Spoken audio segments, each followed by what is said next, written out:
bit late. Got confused on StreamYard. Hi, Sarah. Hi, Kirby. So today we're going to talk about predators. Well, actually, we're going to talk about the people who chase the predators or lure the predators, or, you remember that show. What was that show back in the 90s or 2000s, I guess? Chris Hansen, To Catch a Predator, something like that. Oh, yes. Yeah. Yeah. To catch. Yeah. Only now it's like YouTubeized. Yeah. Or TikTokized. Right? TikTokized. Yeah. TikTokized. So we're gonna kind of talk about some of the more professionalized groups or nonprofits, or the ones who are doing things right-ish, and then also some of the ones that are not doing it so right today. Right. Okay, so we're going to start off with some of the ones that are doing it right. And the first one we're going to talk about is SOSA. So I'm going to add this to the stage, and we'll play a few seconds of this.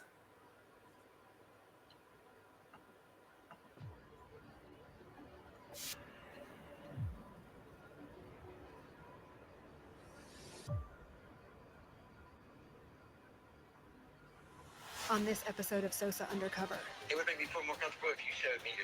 A depraved delivery man I should probably bring you a pizza. Turns out to be a calculating ACM. What street do you live on? This guy is shady. And just when we think we found him, his criminal record is terroristic threats. All right, that's the preview. Was the sound okay, Sarah? Yes, the volume. Yes, it did. Low? Okay, I'm just a little low.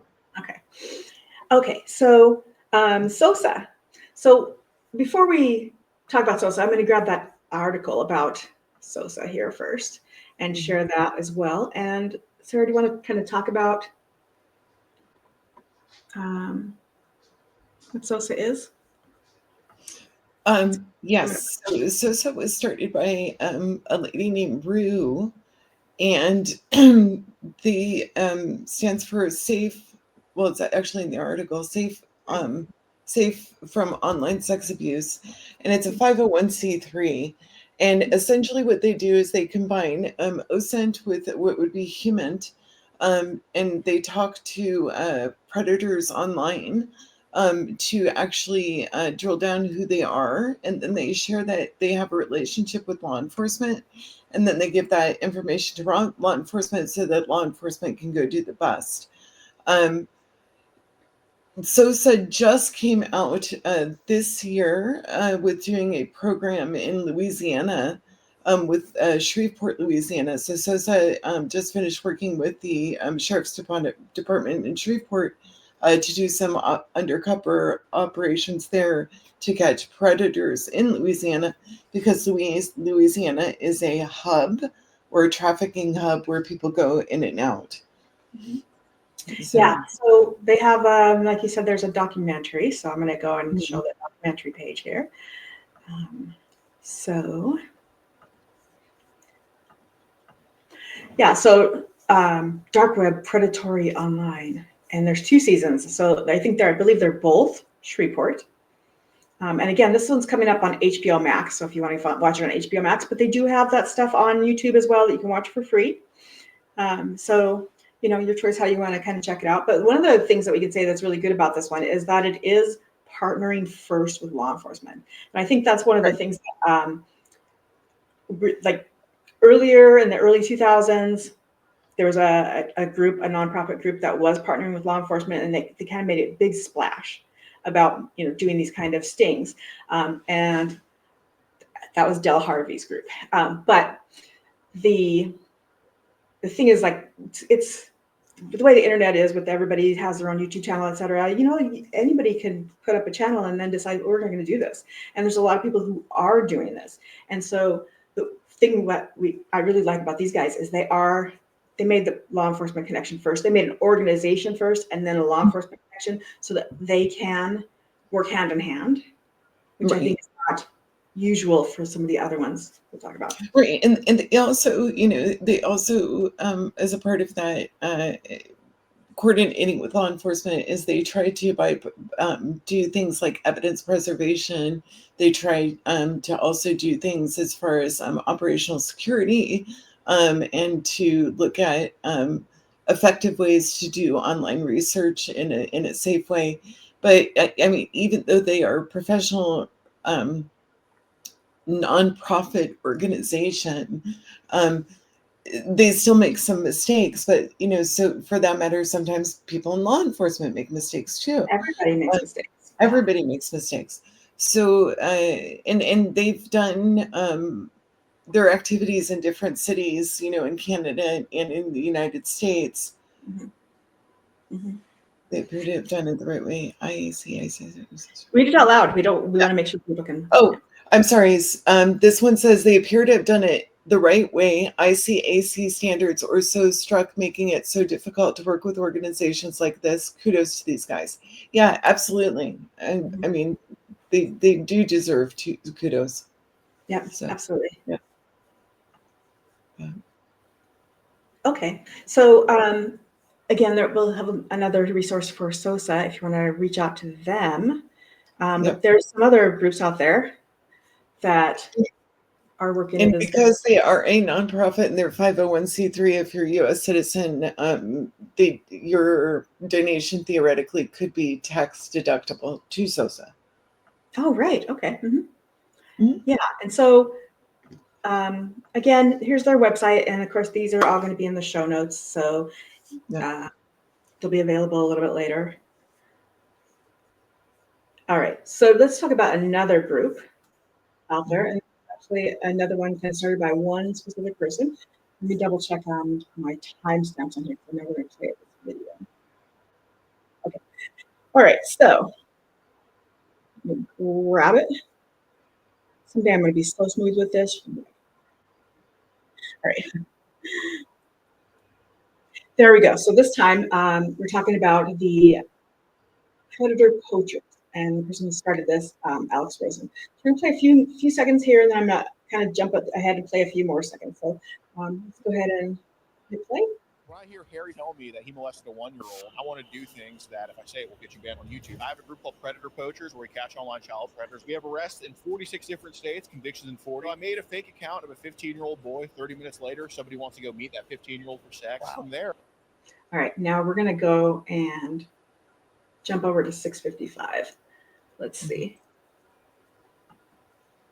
Come on. You can see this is actually kind of a long interview with him. So again, another one of those things where we'll tell you it's probably worthwhile going and checking this out. But anyway, here we go. When we go to places like that, we do try to give them a heads up. We do most of the time. But when we go to like a new place, we don't really give too much of a heads up. We kind of just hand it to them after. And if they're receptive, we give them a heads up the next time. If they're not, then we don't. Have any jurisdiction said we're not going to take what you? Oh, absolutely. Great Falls, Montana. We've been to Great Falls, Montana 3 times, and each time we blatantly had somebody committing a crime, straight up meeting an underage kid for sex. Each time they've made admissions, which I think were incriminating, objectively.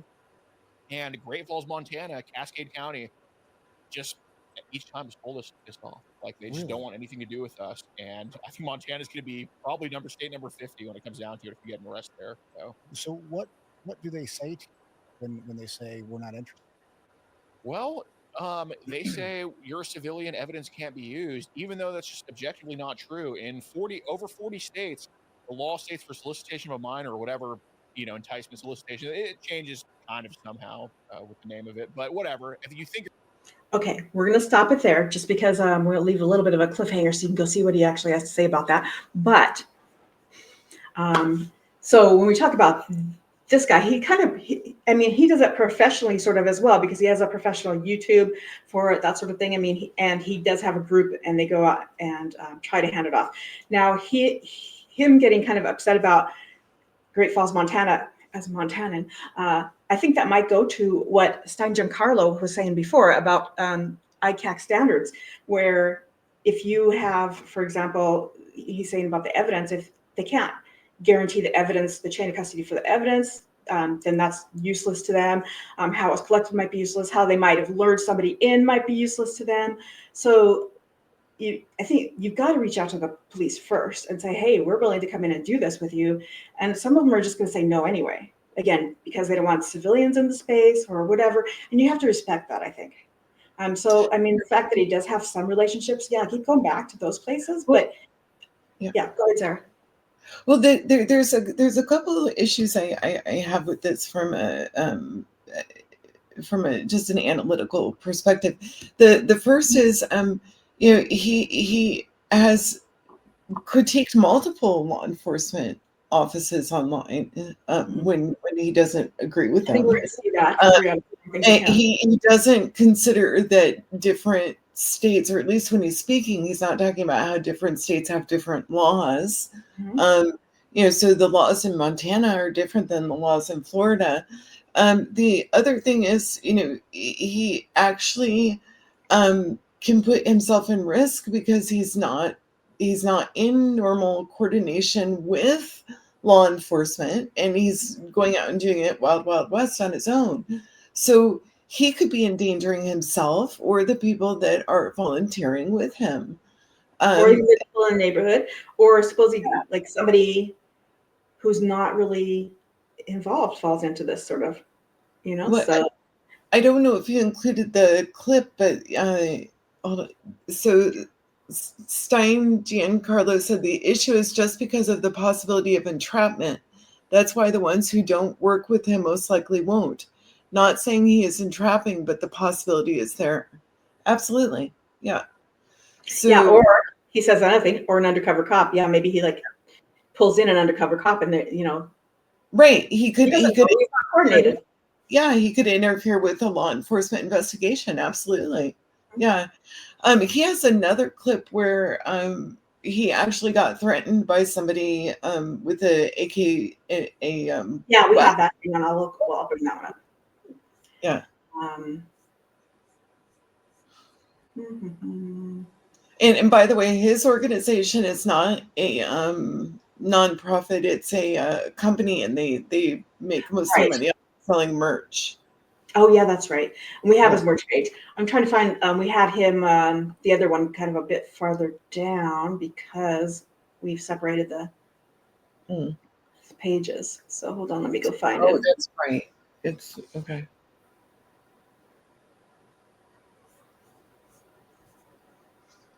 Yeah. Okay. Hang on. I found it. Okay. All right. So Sorry about that. okay, and then I want to show this as well. He loves this guy's channel, even though So all right. So let me bring you up this. I haven't watched this guy specifically, but maybe I will. So let's go over here. There we go. So. I mean, I'm not saying you can't learn things from his channel. You probably can still learn Oh things. yeah, absolutely. But And I I'm don't. sure it's entertaining. But I don't agree with how he's coordinating with law enforcement. Right. Yeah. Yeah. I wish he would coordinate more as well. So okay. So let me show you the article, and I think this is what we're talking about, right, Sarah? This is where he was arrested. I guess I gotta look at the where he was like confronted with the. Yeah. It's somewhere in our tab somewhere. Yeah, But this is actually an example of where he was arrested because he wasn't coordinating with law enforcement. But there's another example where he actually was threatened with a gun by one of the predators, and also there was another instance where somebody committed suicide after being investigated. yeah, and we'll get those. We've got those tabs. Okay. I think we just kind of have them in like, here's what people are doing right, and then right-ish, and then not right. So we'll kind of. I think my objection to this is the lack of structure and the lack of coordination with law enforcement. Mhm. Yeah, I agree. So I gotta figure out. Okay, all right. So back onto our normal one. Let's go back to Predator Poacher. We got another group, an article where he is coordinating, or yeah, we'll see. I think he is coordinating here because it looks like it was a victory for his group. So, all right. Online group Predator Poachers help police catch convicted sex offender in Massachusetts. So, Yep. This is one where he did. Right. He did help police catch a convicted sex offender. Yeah. And that, when his group is doing that, that's great. That's awesome. But it's the times when they're not coordinating and when it's not structured, then it can get him in trouble. It can get the police in trouble. It can Could get mess up an investigation. Yeah, it could even get a victim in trouble theoretically. Or So even like a, yeah, or even a standby, a bystander, right. right? So So yeah. Okay, and again, we got another video of him. Hold on a second. Yeah, just another short clip that we'll watch having to do with him. my dog barked, excuse me. So, All right. And you can see it. Okay, good. This vigilante trying to catch alleged online predators can be a slippery slope. You don't want these people off the streets for a night. You want them off the streets permanently. And that's because it can bring into question how certain evidence is obtained. Hackney says to loop in law enforcement on any tips of internet crimes to assist the prosecution and keep yourself safe. Hackney says regardless of the intent behind these videos, it's an important reminder to check your young ones. What there should be is a conversation with any of your underage kids. So again, this is going to be just questions about, are they muddying the water? Are they messing up the investigation? Things like that. Kind of just like rehammering this point we were making in. right. Well, and I think it's important is if somebody is a civilian and they want to assist law enforcement, is you need to reach out to law enforcement. And in the case like he was annoyed with Montana, then maybe he needs to pivot to assisting a different state or find a different legal venue in Montana. So like he talked to the one office in Montana, so maybe he needs to call another office in Montana. But I think it's if you don't have that coordination there, I think that like what this news article is or news clip is talking about is a very valid concern. The civilian investigator can end up messing up that chain of custody to where that predator doesn't get put away for a long time. So yeah, I agree with that. I would say when we talk about where he went in Montana, I don't think people just decide to show up in Great Falls, Montana and run this type of sting. Somebody brought him there, and I'm wondering if it's like, because it almost seems in some of the other ones, like there was a child victim involved and he went in and helped do the sting after that. So maybe somebody in Great Falls had called him, but that person really needs to work directly with the police if they do. Well, if that's what happened, then yeah, they should be reaching out to the police too. It's just like with missing person cases. If you reach out to law enforcement and you reach out to other people as well, but you need to make sure to coordinate all those things so that they're not conflicting with each other. Right. And that's why people, when they have missing family members, they don't give out their own number. They give the law enforcement number out so that everything gets coordinated into one place. Right. Yeah. Okay. Let's move on and let's talk about let's show their merch store, because again, this is a professional company it's a YouTube channel, a professional company. They've got actually some t-shirts and that sort of thing to offer. So again, if you want to check out their merch store. Well, that's the same organization. Yeah, that's their merch that's what I'm store. saying. Yeah, all the same one. Mm-hmm. And so instead of being a 501c3 that takes donations, they sell merch to help fund their activities. Mm-hmm. So, and I'm sure they get money from YouTube as well. Right. YouTube partnership stuff. Yeah. And maybe membership, I think, too. Oh, probably, yeah. And then one more page having to do with them. They've got kind of a little bit of a recruitment page out here for anybody who wants to go ahead and join them and help them out. So you can also join the Predator Approachers, become a member. I'm wondering if this might be where you more like a pay for a membership sort of thing. But I'm sure that if you want to get involved, there's ways to get to it, and this will probably be the way to contact them and find out. But I would suggest if you do get involved, that you get involved with the activities that they do, that they are coordinating with law enforcement. I agree, because you want to make sure that you do not end up in jail yourself or hurt, right? All right, here's a comment. Anybody wanting to turn over evidence to law enforcement can go through report.cybertip.org, and that will direct everything to Internet Crimes Against Children Task Force. Thank you. And Stein Carlo, actually, he does know this, so I'll tell you that right now. All right, so so report.cybertip.org, and if you're going to be collecting any evidence, be very careful. Just like take the screenshot, get the URL, get the say date, time, whatever, and send it to law enforcement as clean as you can. Don't be cutting out certain places to say, okay, this is what's important. Don't be, just send it in. All right. All right. Anyway, let's, I think probably cybertip.org probably has some information on how to send the information in as well, like how to collect it. But we're going to move on. Let's go talk now about, this is another one where it was not necessarily a bad one. It was just kind of another uncoordinated one, kind of. And I mean, Sarah, do you consider these vigilantes? Which one? The Any of one them? looked at? The one I looked at is more vigilantes. The first one, SOSA, is more organized based on vigilanteism, but it's a more structured NGO. And then the other one is more, crowd community driven. Yeah. Yeah. I am adding our cyber tip link in here. Sorry if this can take a second.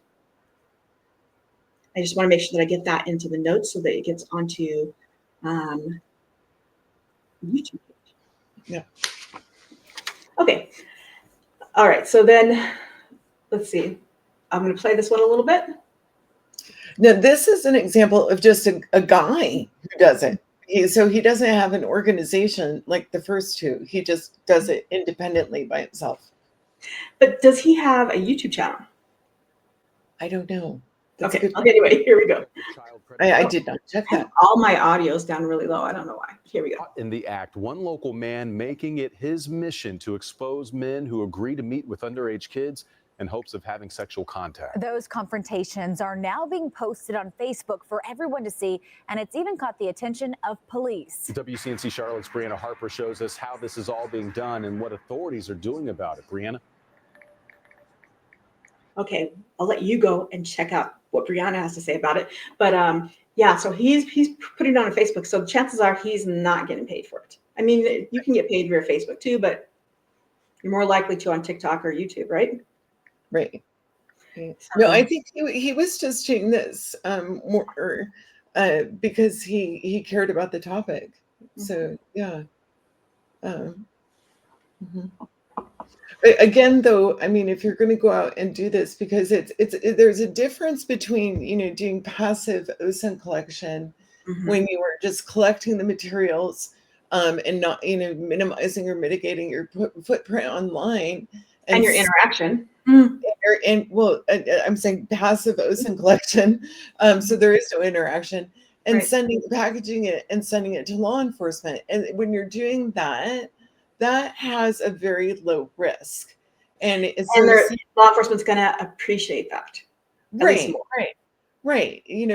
Because they can go back themselves, and they can also duplicate. Yeah. Exactly. If you give them the information in a good way that they can replicate it and get it themselves. Yeah. And so, I mean, that is like, I would say, a more positive way of doing independent citizen investigations if you're not coordinating with law enforcement. So, but as soon as you incorporate the human element of doing, essentially human intelligence or social engineering, at that point, you have a possibility of interfering with somebody's investigation or destroying the integrity of the evidence for taking it to court. And so that's like, for example, different, online OSINT CTFs where they do, like finding missing people or stopping trace labs, like trace labs is they have very strict rules in trace labs when a whole bunch of people come together to crowdsource finding missing people, where there is no social engineering. You don't call anyone, you don't text anyone, you don't email anyone. And the reason for that is because you can mess up that chain of custody. You could hurt somebody's family. You could, I mean, there's so many different things that can go wrong when you do that. Absolutely. Yeah. Yeah. Here's another one. And this is again another one where it kind of went right still. So let's see.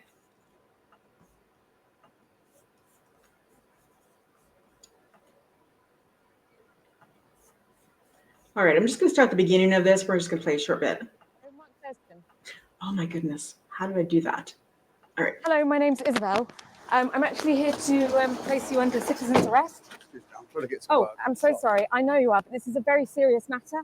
The charge is actually public nuisance, and we have reason to believe that you are on your way to commit further crimes of public nuisance. So you are. So this is a group called Citizens Arrest Network, and obviously Great Britain.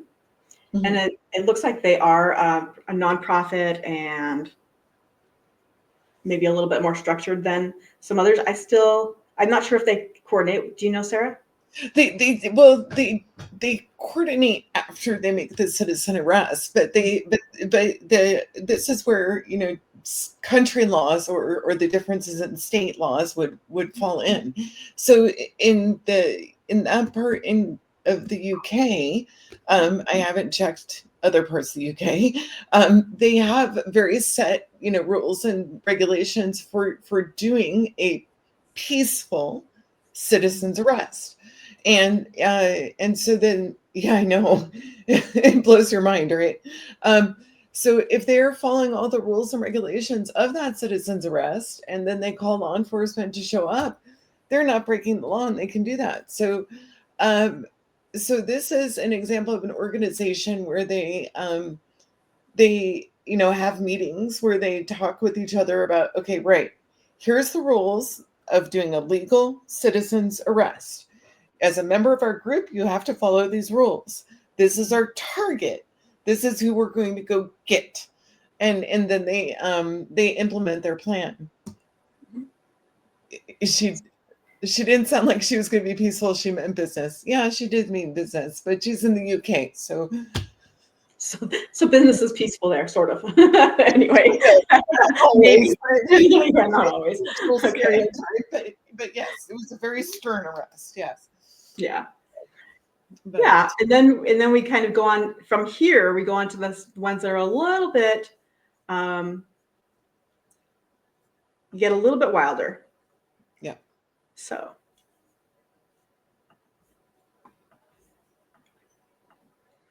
All right. Now this is also in the UK, in Scotland, right?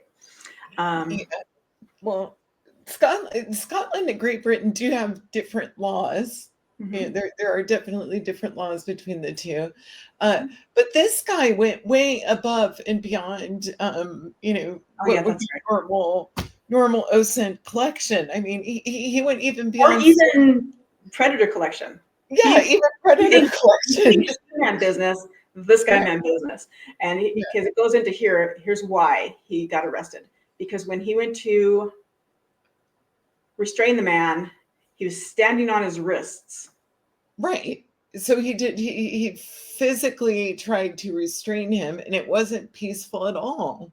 Mm-hmm. So, but I think that's kind of like what I think the big danger is when you see like these YouTube channels or TikTok users who are like, okay, this is what we're going to do.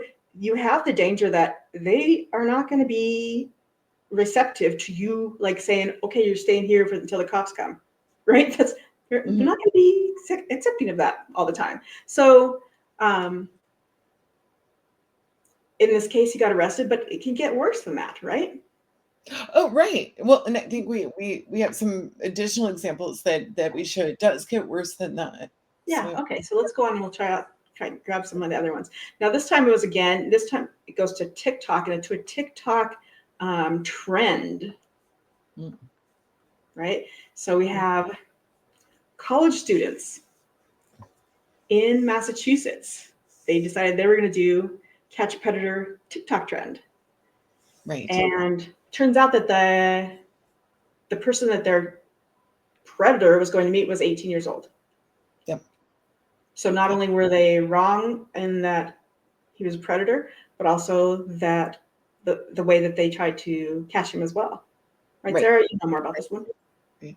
Well, yeah, no, I think you summarized it very well. And frankly, that's another thing is when you have um, people that are not investigators or not OSINT practitioners, or even, OSINT practitioners sometimes make mistakes. Um, y- you you should, be looking at, if you're going to do any kind of activity, you need to think it out on as far as the legality, and make sure that you've done all the fact checking. And in this instance, they didn't do all the fact checking. And I think that, like, to be honest, like, they're all very young. So let's see, let's go here. They've got 18, 19, 18, 19, and 18. So they got 3 18-year-olds and 2 19-year-olds. That's not exactly what they were thinking of. However, that's what our mission here is, to kind of get the idea out there to just the general public, to the people who are on TikTok or Reddit or YouTube or whatever, that there's a little bit more to the investigation than just going out and acting like Chris Hansen. Right. Yeah. Even Chris Hansen, he was coordinating with law enforcement, and he had a whole studio there behind him. And, he had a lot of right. support, Yeah. whereas he's done a lot without any support. Right. Yeah. So. All right. Now here's where it gets bad. Mm-hmm.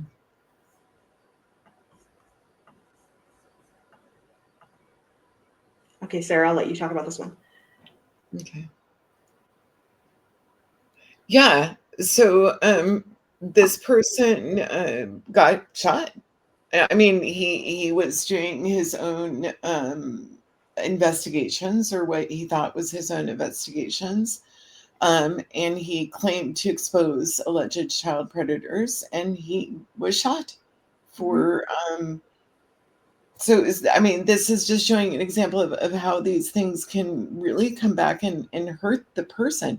If you are even OSINT analysts, we worry about this on a regular basis. When you're looking at predators or criminals or terrorists or any person that might have a tendency toward violence, if you are going beyond passive collection, you might be putting yourself at physical risk. And even if you're doing passive collection, you should be doing a risk mitigation plan and a operational security plan. Absolutely. So you need to look at, okay, if I'm going to go look at, this website, I need to make sure that I'm going to it safely, to where they can't reverse trace me back to my IP. Or one of the things that Kirby teaches in one of her classes is to use tracing back to the house that the person might be in with their computer. And it might sound far-fetched, but it's really not, because it's a lot easier than people might think that it is. And so I think, there's a lot to this. And then the third component is, in addition to having a risk mitigation plan and operational security plan, is also to look at it from a legal plan.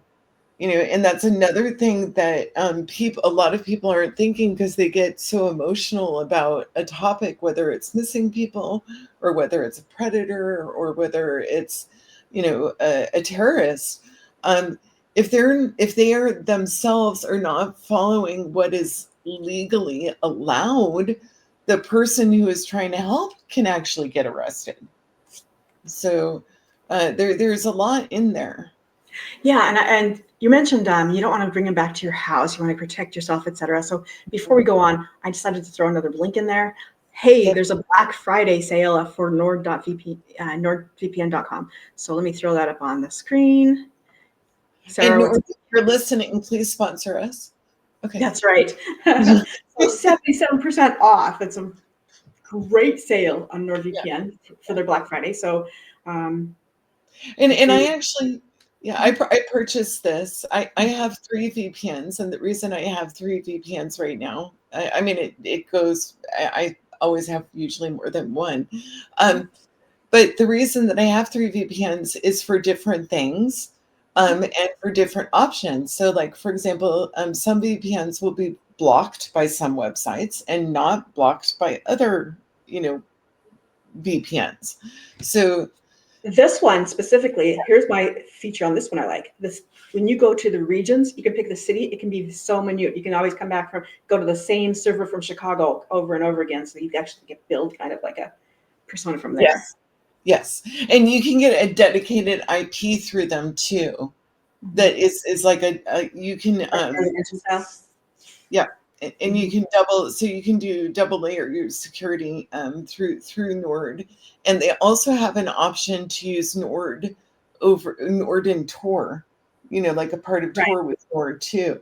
So Nord Nord and Proton are like two of my favorites. I agree. I like Nord and Proton. I also have Norton, and I know you have Mulvad. Yeah. As well. No, right now I have Norton. So okay.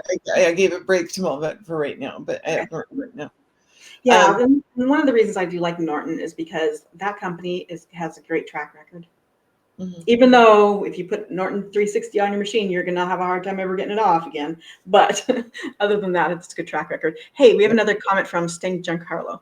Funny story, he opened up a new show and does it on his own now, Chris. So again, he had a big, what was it, NBC or CBS that was behind him, and he had a production. And I'm sure that if he does have a new show and he does it on his own, it's still a production in his case. I mean, he's a professional reporter and he knows already the flow of it. He knows the contact, he knows the order. So I think that if we go and look for big crew, we'll find someone who's doing it right, probably. Yeah. Oh, Kirby, for showing the IP, do you want to show Am I Unique? Okay. Yeah. Okay, hold on. I'm going to start up another new tab. Yeah.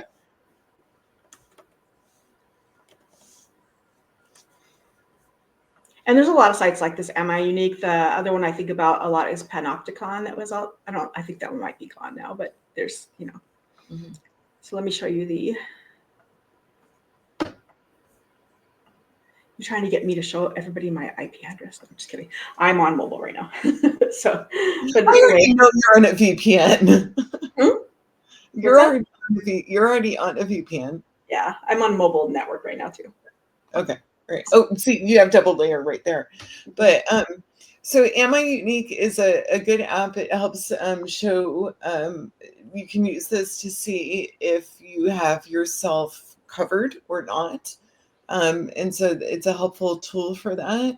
And then plus this Experts Network Inc. Our OSINT classes, one of the things that we teach, that Kirby teaches in operational security, is she will show how the IP shows up, and also how you can do without that part, but also how you can still find from other parts of collected data from the person's operating system to still get to their location. So even if you're doing a VPN, right? There's some things that might give you away. Right. And then she'll cover some of the risk mitigation measures. Mm-hmm. So, yeah. Okay, so let's go on to the next one in our list. Let's see. Okay.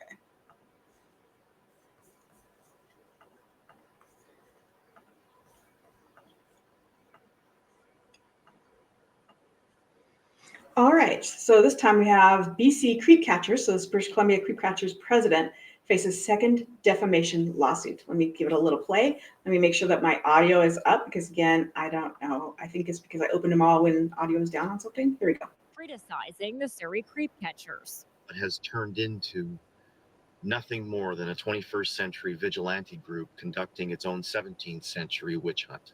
Smith, who is a social media educator, claims the day after he posted the video, Surrey Creep Catchers president Ryan LaForge posted a response, and these pictures of Smith to his 11,000 followers. Smith has agreed to let us show them. Smith says, okay, so I absolutely hate this. This is the worst, I think, when you accuse somebody of being a pedophile just because they're disagreeing with you on the internet. Mm-hmm. Well, this goes to a vigilante not liking being somebody like him or critiqued, and the problem problem with this is, in addition to the fact that he's doing defamation, he's also, losing credibility at the same time. But this is a great example of cognitive bias by the vigilante. So you don't agree with me, therefore you agree with the enemy, or, a cognitive flaw in his Black logic. and white thinking, yeah. Right. And I think that's something, law enforcement. I'm just kidding. Law enforcement and intelligence analysts have to go through training for that. They get whole classes on cognitive biases and competing hypothesis, and it could be A, instead of D, or and so when you have somebody who hasn't had that training, sometimes and even if you have had that training, there's a natural inclination to want to go toward what your core values or your core beliefs or your core, deterministic screens.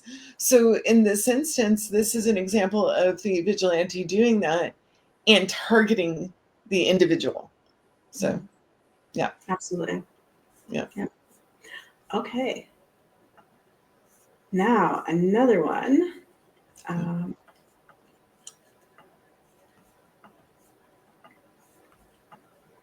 Okay, so the title of this one is Members of a Fleetwood Anti-Pedophile Group were cornered and allegedly attacked by angry locals as they apprehend a suspected predator.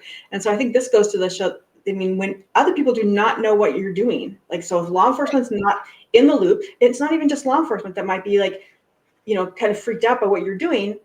They're not going to protect you from the citizens around who think that you're just coming and beating up on one of their neighbors. Well, in this instance, the anti-pedophile, the group was also being a public nuisance. And so they were annoying the locals because they were being a nuisance. They're out there kind of making a scene of it. And, yeah, absolutely. And so they don't necessarily think that this guy really even did anything, because they're not going to evaluate the evidence. Instead they're going to think maybe you were bullying on, but also you're disrupting their neighborhood. This is not something they want around there. So again, something to kind of think about before you go out and become one of these vigilante groups, right? Okay, and then here's probably the worst one of these, right? Which is it's a mistaken identity, not necessarily mistaken identity, but mistaken unverified accusation, and it caused a person to commit suicide. So we'll play the little bit of it. Actually, this is not the only instance of a suicide. So the second group that we discussed, one of the people that they investigated committed suicide. Right. So there's a lot of when law enforcement investigates them and arrests them, then there's still a danger of suicide. But I think the thing is that these people sometimes they'll have some mental support, or there'll be some mitigating things. But anyway, let's play a few seconds here. So in this instance, though, the person who commits suicide didn't actually do the crime. In the other instance, the person who committed suicide did do the crime. But regardless, non-law enforcement shouldn't be engaging in something that would cause somebody to commit suicide, and also law enforcement. You don't want to cause anybody to commit suicide. That's not a good thing. Right. So, let's stay away from that. Let's play a few seconds here. Yeah. Creep catchers. You here to meet a 14-year-old little girl? No. I did not feel that it was appropriate for Caitlin to be subject to that kind of ridicule. Kim is not her real name. She voiced concerns to the group about posting videos of people with mental health issues, including Caitlin, but says she was then ridiculed. Kim left the group, fearing further backlash. We've agreed to disguise her identity. I feel like the members often bully people who have different opinions or questions. So kind of goes to what you were saying before about how the groups have this black and white thinking. And it also goes to if it's a vigilante group, a lot of times you get the theory of group think also. which I think is depicted in this interview. Mhm. So she's talking about how she didn't necessarily agree with everybody in the group, and that made her kind of an outcast to the group, or she didn't feel comfortable in the group.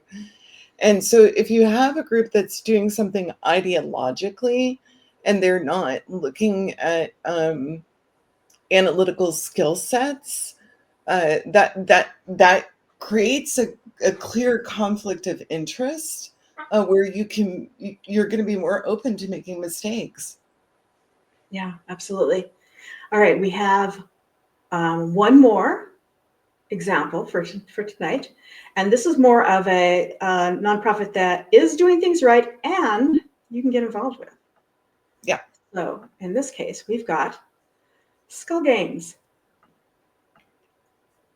All right, so if anybody goes to Osmosis conference, it's going to be held in June of 2026, you will no doubt run into Skull Games. In fact, I'm pretty sure they'll probably have an event there. So if you're going to go to that conference, again, that's Osmosis Con, I'll bring up their page as well. These guys, go ahead and introduce everybody to these guys. So Skull Games is a organization that crowdsources CTFs, capture the flag events, for drilling down human traffickers. So they're going after human traffickers, and then they have just like Trace Labs, which is going after missing people. They are coordinating with law enforcement to ensure that specific rules are being followed for integrity of evidence and all that kind of stuff. And there's no social engineering outside of passive OSINT collection, so that you're not possibly interfering with any law enforcement activities. They've been responsible for helping catch multiple human traffickers. And just like Trace Labs has been helpful with helping find multiple missing people. So if you do want to go and help to get people, and like to get predators, an organization like this is much better than going out and doing it on your own, because they can help guide you with this is the proper way to do research. This is some of the analytical things that you need to consider. Here's some tips for keeping evidence. Those are typically, they are in Skull Games, and they are also in Trace Labs. So it's better to be engaged with those kinds of organizations. Training beforehand. Right, training beforehand. And if you do want to help like an organization that is based on like vigilante activities, it would be make more sense to support something like SOSA, which has very clear connections to law enforcement. And regardless of which organization you are supporting, everybody is human, and everybody does make mistakes occasionally. Like there was one instance where SOSA sent a picture and they forgot to take out the metadata, and then the person, the predator, was able to use that metadata to figure out where SOSA was. Then SOSA had to work with the police, and then they were like, oops, we're never going to do that again. That kind of mistake, that could happen with a rookie in law enforcement. They're going to get in a lot of trouble for it. But, you could have a mistake occur, because mistakes do happen. But you want to try and mitigate those mistakes. But Skull Games and Trace Labs, the nice things about both of those also is there is no social engineering and no human activities, meaning that for the person who's participating, they themselves are automatically have a higher level of operational security. Right, and I think they often also give them, for example, Trace Labs, you're in their virtual machine, and You get perks. You get perks. You'll get new tools to use, or you'll get different analytical skill sets. You'll get a badge to put on your LinkedIn profile. But the biggest thing I think that you would get out of working with Skull Games or with Trace Labs and on one of their Capture the Flag events is just knowing that you helped, that you helped participate. That's a good feeling. I mean, that's a great feeling. It's like, hey.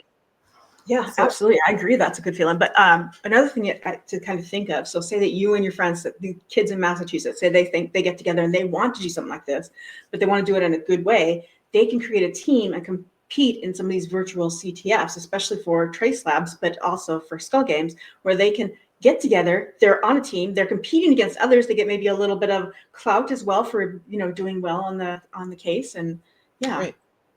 Right. And I know in the case of Trace Labs, sometimes they even do awards, like a software award where you get really cool software. So, right.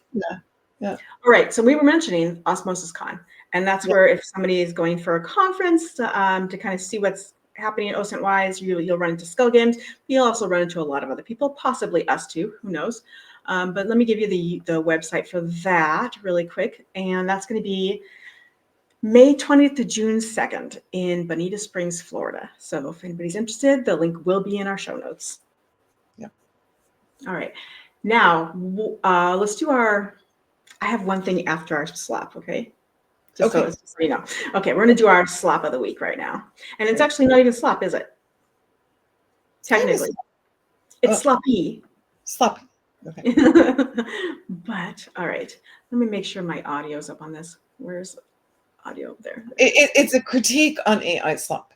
It is. All right, here we go. Bro, we all used to roast Skibidi Toilet. Here we go. Used to roast Skibidi Toilet, saying it was brain rot. Toilet screaming, cameraman filming.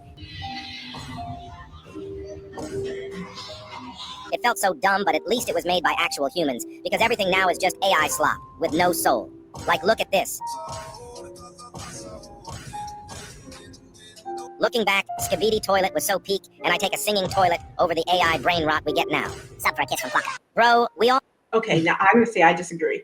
I totally disagree because I'm in Sora right now, and the social network aspect of it, it is not mindless and soulless. There is some amazing stuff being created. I mean, there is some there's some mindless, soulless stuff. There is some there's a lot of dirty jokes, things like that, but there's also some really amazing things. And so I'm kind of in there just sometimes I, just riff and do a joke, but I'm trying to stretch its capabilities and see what can and can't do. And it's really interesting. Well, I as I said, on the one episode, I do think there's a difference between AI slop and AI art. Yeah. Okay. Mm-hmm. And AI sludge. They're three different categories. Yeah. And AI sludge. Absolutely. Yeah. There's definitely some art out there. It's just mind blowing. So if you haven't checked out Sora, it's ChatGPT's video creator. There's a couple of other video creators that I use. Runway ML is one, and then also the Dreammaker, something like that. Anyway, somebody else, maybe we'll do a show on that some other time.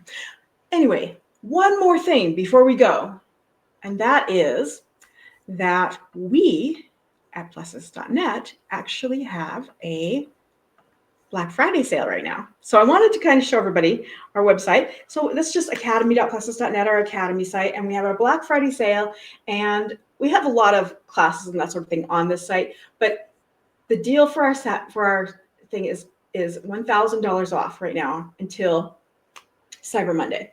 All right. It includes things like 80 webinars, or new releases, which we're adding a lot of new things. Actually, we added something today. People who are in this membership will get. People who are not, it's in the store, but we're kind of being about it because we're going to make a kind of a package deal with it later. So if you're interested, some new stuff is coming out. Anyway, it also includes OSINT Basics as for newcomers. We've got OSINT Basics and OSINT 101 are basically the same thing. OSINT Basics will be like the years before, or else we have one specifically for financial crime. And then we've got OSINT 101. OSINT Comprehensive is more of here's everything at every aspect, just kind of at a beginning to intermediate level. We've got psychology of social media in there. We've got a whole bunch of stuff where we've got a community where you can come in and you can help us plan the OSINT IRLs. So anyway, if you're interested, you get to talk to us. Yeah, you get to talk to us. And we have open office hours in there as well. So, so anyway, that's all for this week. Kirby, The other one class that you had on the culture. Oh yeah. Should I bring that up? Yeah. Okay. Let me go Yeah. back and do that one. Okay. And then that's it. Okay. There we go. There we go. Yeah, so we have a class right now on finding and identifying internet subcultures. And so this is a modular class that actually, if you go and join it, the first part of it is free.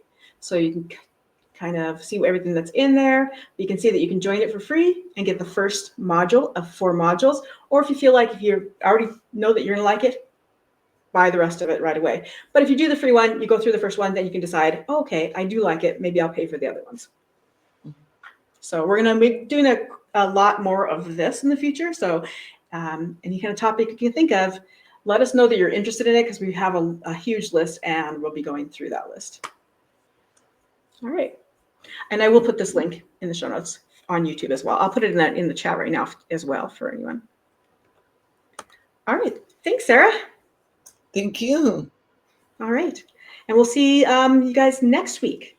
Thanksgiving week. We will be here. So we'll be talking about, what are we talking about next week again, Sarah?